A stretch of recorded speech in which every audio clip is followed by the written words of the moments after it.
নমস্কার বন্ধুরা, রুহি অফিসিয়ালে আপনাদেরকে ওয়েলকাম জানাই। আজকে রুহি অফিসিয়াল আপনাদেরকে দেখাবে তোপসে ফ্রাই। এই দেখুন তোপসে মাছ।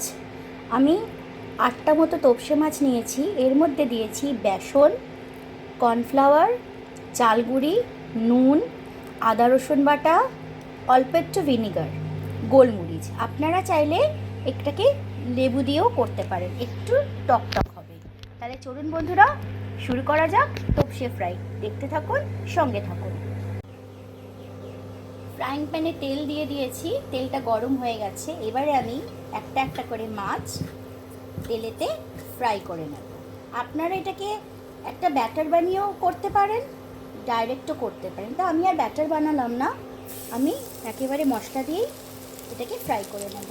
কারণ এখন তো সময়ের অভাব আছে, যতটা কাটছাট করে কম সময় রান্না করা যায়, সবাই ব্যস্ত, তাই না? দেখতে থাকুন আপনারা, আমি এইভাবে প্রতিটা মাছ তেলেতে ফ্রাই করব।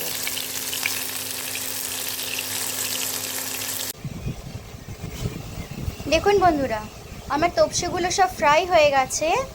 এবারে আমি এটাকে গার্নিশ করে সার্ভ করব। আপনারা দেখতে থাকুন।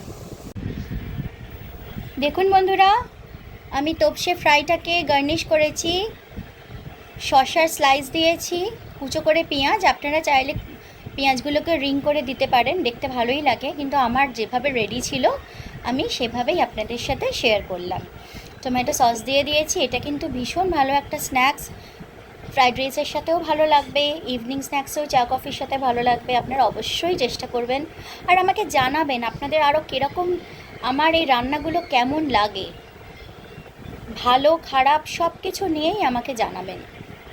আপনারা যদি আমাকে না জানান, আমি কিভাবে বুঝবো বলুন আপনাদের কীরকম লাগছে আমার রান্নাগুলো? আপনারা এটা অবশ্যই চেষ্টা করবেন, বাড়িতে বানিয়ে দেখবেন, খেয়ে দেখবেন, খুবই ভালো লাগবে। আজকে তাহলে বন্ধুরা এইটুকুই, দেখা হচ্ছে পরের দিন আরেকটি নতুন কোনো রান্না নিয়ে। লাইক, শেয়ার, কমেন্টস, সাবস্ক্রাইব অবশ্যই করবেন, আর বেল আইকনটি প্রেস করে দেবেন।